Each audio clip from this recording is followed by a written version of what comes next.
All right, Fabi, thanks for coming in and joining us here. Um, can you give us your title and talk a little bit about the company? Sure, yeah. I'm Fabi Reason, right now CEO of Loft Dynamics and one of the founder since day one in all that fantastic journey with a great team.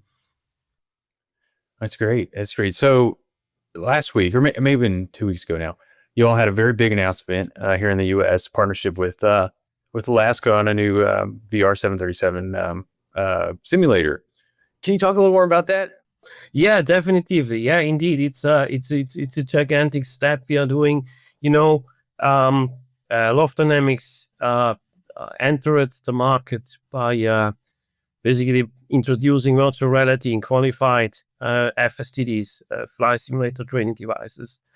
And we start doing that first of all under EASA, the European authority in the helicopter market. We expanded to US with FAA, also got the qualification there in the helicopter market, and now we make the step into the fixed wing market. And those are basically two gigantic steps. First of all, I mean, fixed wing is large, it's huge, it's a business which is different than the helicopter market as well.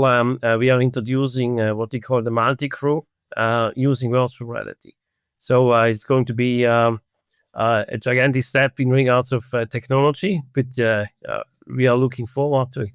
So is this do you have partnerships with other airlines, or is this your first major airline partnership that you've signed? It is correct. I mean, Alaska Airlines, as usual, always first. I mean, you know it from history, and so on. It's the first partnership. We've been able to do so, but we are super eager and totally open for further partnerships. Because the problem we are addressing is not like a unique problem for Alaska Airlines. It's a big problem in regards of pilot shortage, of being more efficient, so we can build resilience. I'm not saying, to be very clear, I'm not saying we should change anything, but we just should make it possible that really pilots can use the time they have to spend in a very efficient way.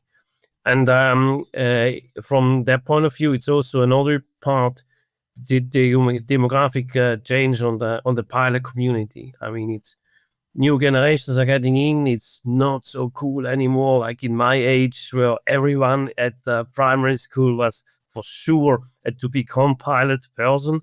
So from that point of view, it's quite a challenge in the aviation industry to maintain, to have excellent pilots.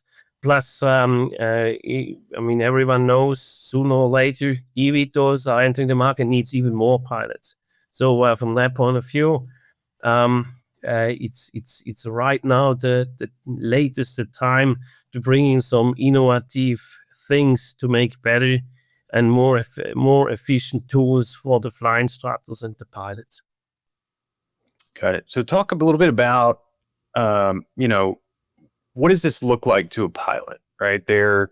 They're an Alaska Airlines pilot, and for example, obviously they bought a Hawaiian, but they're obviously going to fly, the 737. What does it look like? Is it a headset? Is it full motion? Talk a little bit about that. Yeah, sure. So I mean, first of all, we just different in the helicopter market. I mean, in the helicopter market, pilot, they were not used to go into simulators for the training. That's also where we have very high accident rate. In fixed wing market, all the pilots are already use simulators. I mean, for those which know how they look like, we basically do have a full-blown cockpit with all the buttons and the switches and the avionics in it. And then looking outside, there is what is called like this dome projection. So there are video projectors which are projecting the outside view, and that needs a lot of space.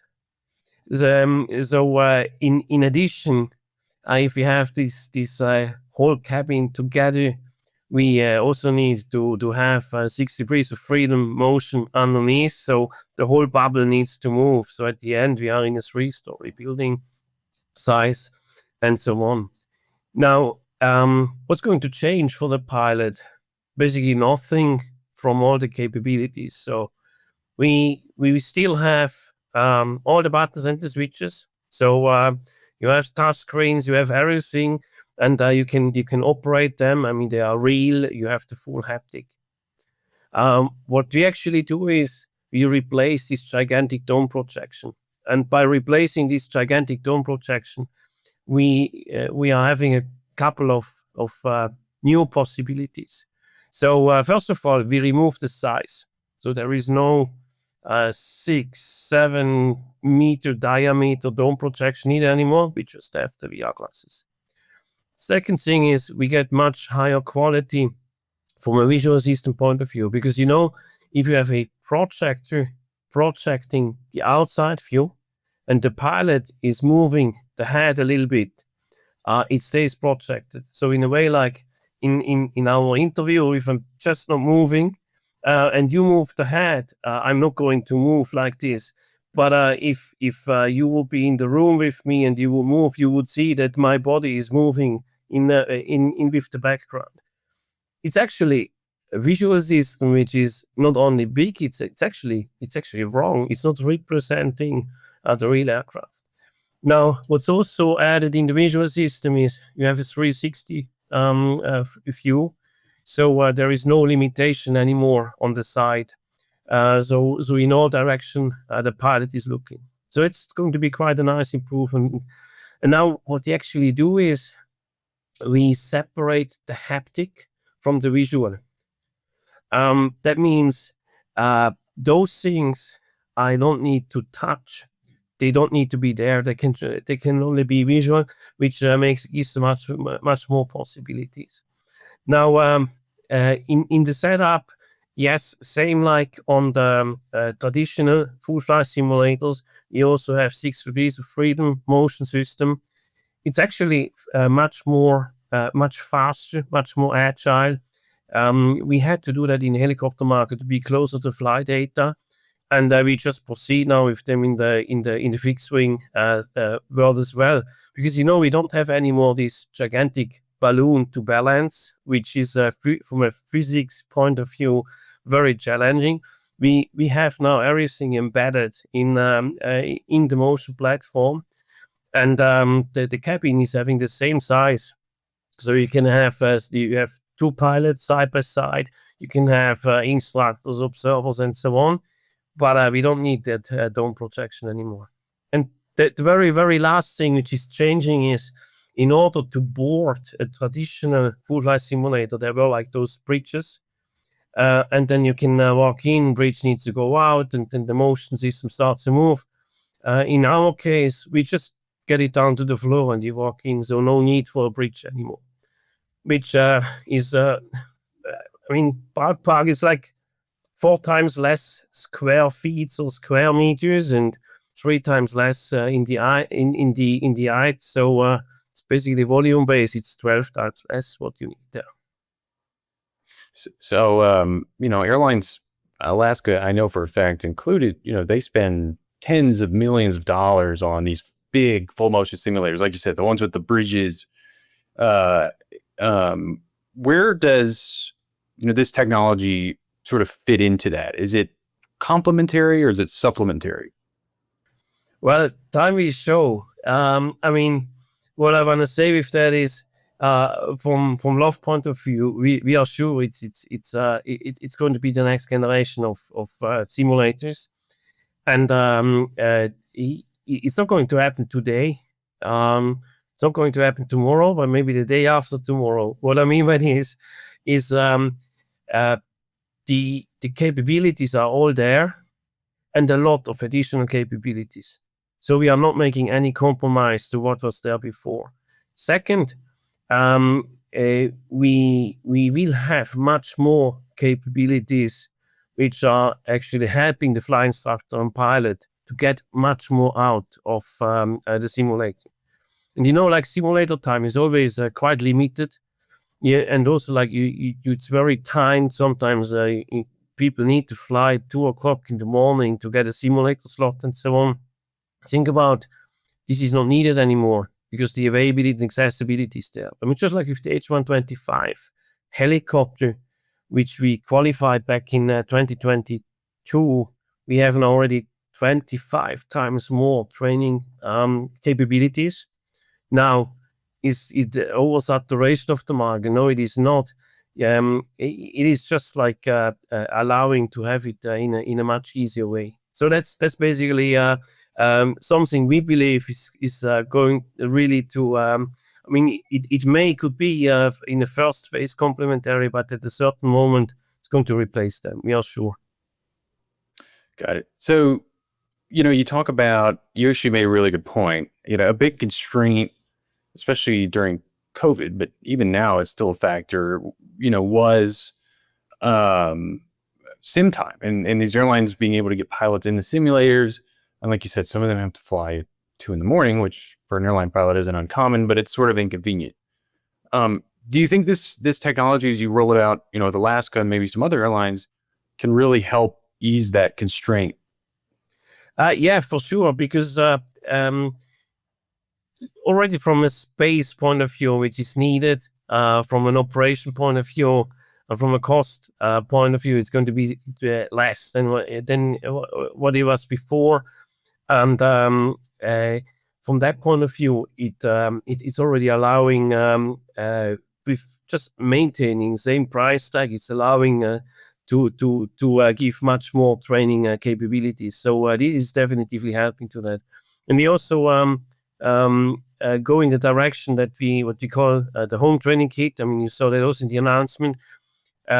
It's basically having a VR headset you can use at any place, which is using same software. So you can do your preparation at any place in the hotel room, replacing the former carports and so on. But you can also do your debriefing using that technology because we completely separated the physical, the haptics from the visual, and with new possibilities, you can theoretically also join an ongoing fly session with such a headset, be virtually in the cockpit because people see each other, and then jump out for doing another task.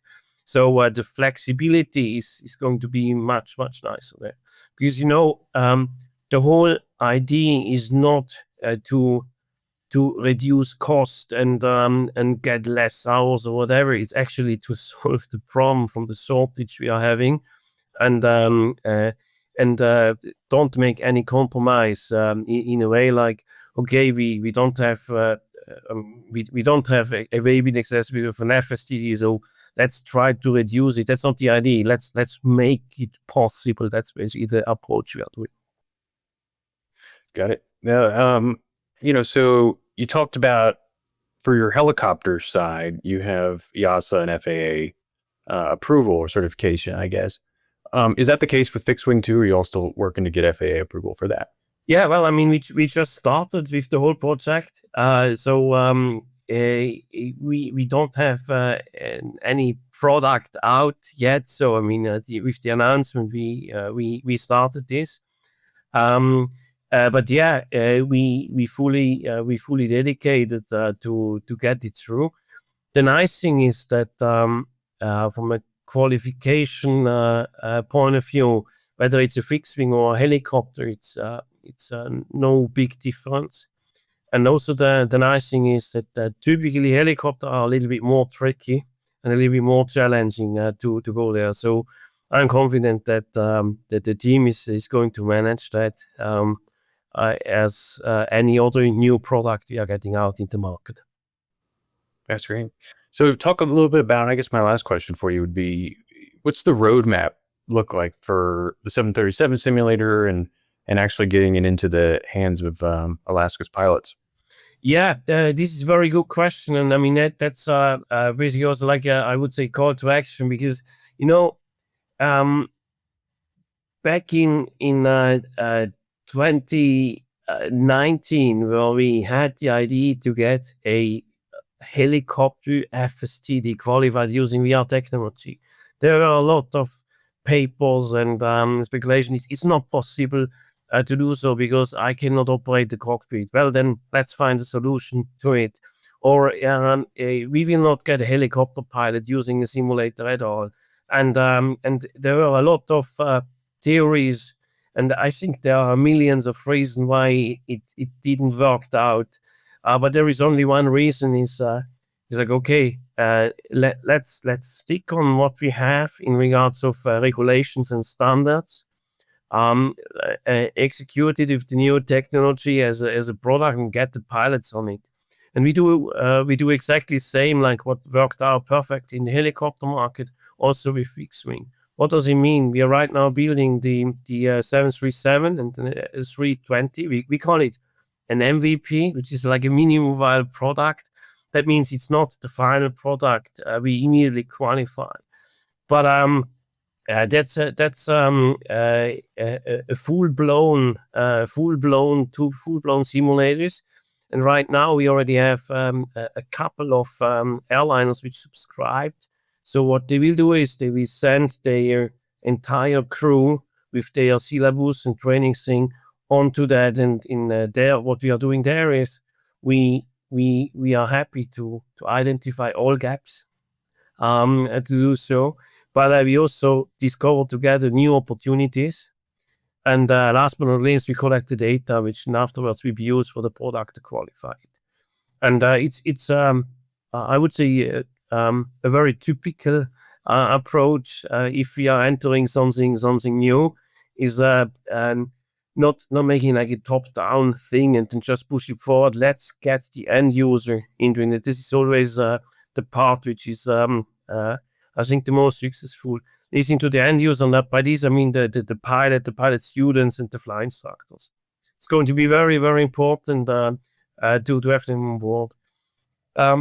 Making the jump back to the helicopter world, think about having a helicopter pilot from Air Samad who already flown more than 16,000 hours in an aircraft. You will not get this guy in a simulator. And I mean, hearing the word simulator, I mean, they were like, whoa, like this and so. And in the meanwhile, this changed. And it changed because we've been focusing on the end users. And I mean, all of a sudden they realized, okay, I first of all was never to do that in the real helicopter because there is no chance to do such things. I mean, like in a real aircraft, you can only simulate certain malfunctions, but the real malfunctions you can do in a simulator. So that's the part there. And the moment this is understood and realized, it's going to be very interesting. And I mean, think about if the simulator availability accessibility for the airliners are now a little bit easier than it is today. All of a sudden, it could be quite interesting, like if whenever an occurrence was or an incident or whatever accident has happened, I mean, just let's load that in a mission and every pilot can do it. And I mean, that's, I think, the right way to do so. Think about if a pilot in FAA, it's 1,500 hours. If a pilot having accomplished his 1,500 hours and to go in the real cockpit, if that pilot already made all malfunctions on the specific aircraft, already flown and managed all previous accidents in the whole aviation industry, I mean, those are really pilots we want to have in future. And that's basically the mission Loft Dynamics is having. That's great. That's great. Well, Bobby, thanks so much for talking to us. This is really neat technology. Looking forward to seeing it in action soon. Really appreciate it. Thanks a lot for your interest. And yeah, hope to have you soon to try it out in person on one of our simulators. Thanks a lot. All right. Great discussion there with Bobby. Next, we have Pasha from Alaska Airlines who's going to talk about the technology, but how it's going to be used in their line operations. All right, Pasha, thanks for joining us. Why don't you talk a little bit about your title and what you do at Alaska? Yeah, it's great to be here. So I'm head of corporate development for Alaska Airlines. I'm also a pilot for Alaska Airlines on the 737 fleet. And what I did is help start the venture capital arm for the airline. So we've been around for over 90 years. And about 4 years ago, we decided to start looking at and investing in startup companies that are going to drive the next 90 years of technology that we need to be involved in. That's great. So, before I talked to you, I talked to Fabian from Loft about this new sim technology you all are partnering to roll out. What made Alaska want to go out and be the first U.S. airline to make a meaningful investment in this? Yeah, so if you really look into the history of our airline, it's probably not that surprising that we would be the first. Um, we have been the first to do some of the most cutting edge technology innovations that end up becoming sort of de facto standards worldwide. So one of the ones that we'd like to talk about is we were the first airline to sell a ticket on the internet. Also the first to use GPS to guide airplanes, moving away from terrestrial navigation. So some really big innovations have come from our airline. And so I think you could say it's in our DNA to be looking for what's the next thing that's not a fad, but something that's going to drive a meaningful paradigm shift. And Loft jumped out at me again. I've been flying planes since I was 14 years old.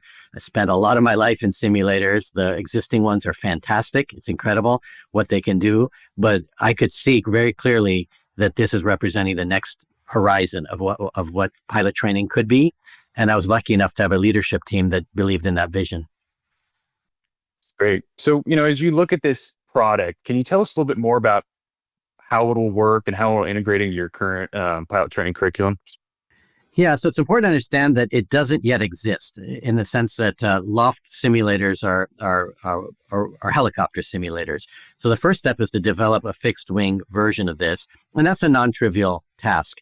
We're talking about, multi-crew aircraft. Helicopters have a single pilot. So how do I represent the other pilot as an avatar, and how do I interact with that person? And once that's all worked out, it's going to mean we could theoretically train at great distances. You and I could be a flight crew operating a flight from different parts of the world with an instructor that's yet in a third location. So the possibilities are really exciting, but there's still a lot to be developed. Once it's working, the first step that we see is using it as supplemental training. So this is not going to alter our training footprint or the curriculum that we have endorsed by the FAA and with our pilot union. It's going to be supplemental. So take me, for example. I'm a line pilot for Alaska, but I've been on leave running a venture capital fund. And so what better way to knock rust off that's, again, you're not getting, say, training credit for it right away, and it's not taking away from any other training event. Or if you're a pilot that's been out on a medical leave, or just, let's say, our operation is very diverse. We can, on a given day, you could be flying a 737 across to Hawaii or landing on an icy runway in an uncontrolled airport in Alaska. If you haven't done, let's say, that latter kind of flying, you could go into a loft sim, this is the way we see it, and just brush up on it. Again, just for your own supplemental training. That would be the first use. And then over time, working with the FAA, working with our unions to start taking credit for actual training tasks that are part of our footprint. But that's much further down the road. Got it. So it seems like these loft sims that you all are talking about might be a little, smaller and more compact than the large multi-million dollar, full motion sims that can be deployed at various locations around the country where, your pilots are based. Exactly. So that's one of the major appeals of the technology is the footprint, the cost, the fact that we can have more of them, more distributed in different places, closer to where the pilots actually reside. If you think about how major airlines train their pilots, we all operate from a principal headquarter hub, and we have to bring all of our pilots back to that hub every year. In our case, 3 days a year, every pilot, we have over 4,000 pilots now at the airline, have to be flown back, and they live all over the world. And so that is displaced revenue of passengers that we could be carrying. That's hotel rooms. That's an additional cost burden. It's disruptive for the pilots. If you could do some of that training right where you're based, and like I said, you could do it with a distributed crew where the other person is clear in another part. That's a big part of the appeal. The units themselves, as you alluded to, are physically a lot smaller. It's interesting to look at the evolution of this stuff. I've been flying long enough now that I remember my very first revenue airline flight. I trained for that airplane in the actual airplane. It was an ATR-42 at Continental Express Airlines in 1997. And I never forget the shock. It was actually a feeling of shock coming out of ground school. It was in Lafayette, Louisiana, 2 o'clock in the morning. And I'm seeing an ATR for the first time. And it looked huge. It was dark and intimidating. And I thought, I'm going to fly this actual airplane empty? Well, yeah, because it's flying passengers all day. There was no sim, level D sim for it at the time.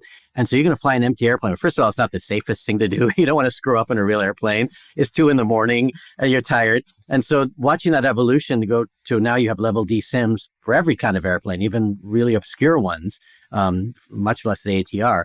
And now I feel like in the same way that we went from training in the physical aircraft to training in these level D sims, the next shift is going to be training virtually and in the cloud and in VR. Got it. So y'all are going to have a bigger pilot workforce soon as contracts worked out. You got Hawaiian coming into the mix and that sort of thing. So you all really looking at, are expecting, I guess, some pretty good efficiencies from these Loft sims. Yes, I mean, our fleet type complexity has just dramatically increased. We went from being a Boeing, when I joined the airline about 8 years ago, we had predominantly Boeing airplanes. We'd really recently acquired Virgin America. So we had 68 or 70 Airbus, and that was creating a lot of drag, just operational drag, having this mixed fleet. And then we went back to a single fleet of Boeing, and now we've introduced wide bodies, Airbus. We got a lot of complexity, and so that is a challenge on the training department too. So that's a role that we could see Loft Sims playing in. There's just so much possibility here, and it's exciting to for once in an industry where not a lot of change happens. If you look at airplanes today, they look a lot like they did in 1959 when the 707 was flying. They're more efficient, certainly, but not a lot of fundamental change. And so this is one of those moments where the potential for what could be done is very exciting. Gotcha. So, as I know the sims they're not real yet from a fixed wing and the fixed wing side, but what's the timeline look like for you all to kind of get these into motion? Well, in the next 2 years, I'd expect that we'd have a device that we're using and evaluating in our center. I think Fabi is probably going to say something sooner than that. We hope sooner than that, but I think call it 18 to 24 months. I would expect we have a device that's in an evaluation mode where we can try it out, see what tasks it lends itself to representing right out of the gate, and then start building familiarity with it. I mean, this is really, again, cutting edge stuff. So it's hard to make any predictions about it, but we were so impressed with the way they were able to go from something that literally was developed in one person's living room. If you've seen the whole story of Loft, it's tremendous. To being certified in Europe and in the United States. That happened in a shockingly short amount of time, which just speaks to the strength of that team on all levels, not just their engineering genius, but their ability to navigate complex regulatory and certification hurdles. We do think that the step or the leap, you might want to call it, to fixed wing commercial ops is again non-trivial. It's a real challenge, but I have total confidence that this is the right group working with us. And that's another thing I want to underscore is what we're doing with them is more than just a financial investment. We're lending a lot of our expertise. We have one of the most sophisticated flight training programs in the world. Our director of simulator operations is the best in the business, without exaggeration. And he's dedicating himself and resource to spending time on the ground with Loft, shaping this product. So this is not just a vendor producing something and it sort of kind of meets our specification. We're designing it to our needs. And we think, like we did with e-ticketing and the GPS navigation and all those things, it'll eventually become something where people say, can you believe people used to train in these giant devices that were the size of a garage? Yeah. So, Fabian kind of touched on this too, but I'd be curious to hear your thoughts about the regulatory side of this. I know it's not in existence yet, but how are you all feeling about the regulatory side of getting this, the fixed wing simulator approved by the FAA? Yeah, so you'd have to speak to my colleague, managing director of pilot training for that one. But there is a process. There's a national simulator program we work very closely with. We have our FAA representatives that do every single change or recommendation to change of our training program is done, lockstep with FAA. I'm less close to the details on that, but you can be sure that any way that this program ends up impacting our training program will be done, completely with the support of the FAA. Gotcha. And my last question for you, Pasha, like I mentioned earlier, bigger pilot workforce, as things start to integrate. And, there's always the big announcements that come out of new routes and all that stuff. But from the pilot training side and from the venture side of the house where you work, what can we kind of expect in this, newly minted Alaska Air Group, per se, in the next year or so? Oh, you can expect a lot of exciting things, new routes. What will stay the same is our commitment to guest care. I think that is what Alaska's always been known for. We just care more, and you're going to see that same level of care. Hawaiian Airlines was also very synergistic with us. It's also an airline that's really known for its service, and we both serve communities that our namesake states we're very committed to those communities. So none of that will change. You'll just see a much more exciting route network, more opportunities for our guests to connect to the rest of the world. I think you'll see us outgrow the regional sounding name that we have. You'll see in Alaska Airlines our Hawaiian branded airplane in some corner of the world that you might not expect to see it. So all that's really exciting. On the technology side, we're just going to be continuing to look for investments and opportunities like we found in Loft. This has got to be one of the most exciting ones for me personally. And I think just to pivot back real quick to the potential for Loft, you have so many, the environment for pilot training, it's not going to get less regulated. We're not going to see a reduction of how much training, but can the quality be improved? And that's where we really feel confident is today, simulators are so expensive. You have to use them 18, 20 hours a day to really amortize that cost. And so as a pilot who's going through training, you're lucky if you get to see an event twice. And most things you get to see once and you move on to the next thing. If you can reduce the cost of that simulator and get it spread out throughout your network, then you have the luxury of replaying things over and over until they become rote. Things like these accidents we've seen, unfortunately, in the airspace recently, you can recreate that exact scenario and have a pilot train it half a dozen times, 20 times, because the cost point is so different now. And so I think it's just really exciting to be part of that future. That's great. That's great. Thanks, Pasha, for joining us. Appreciate it. Thank you for having me. All right. Thanks, Pasha. Thanks, Fabian, for coming and joining us to talk about this new technology that'll be launching in the next couple of years here at Alaska Airlines. Stay tuned for more Best of What's New.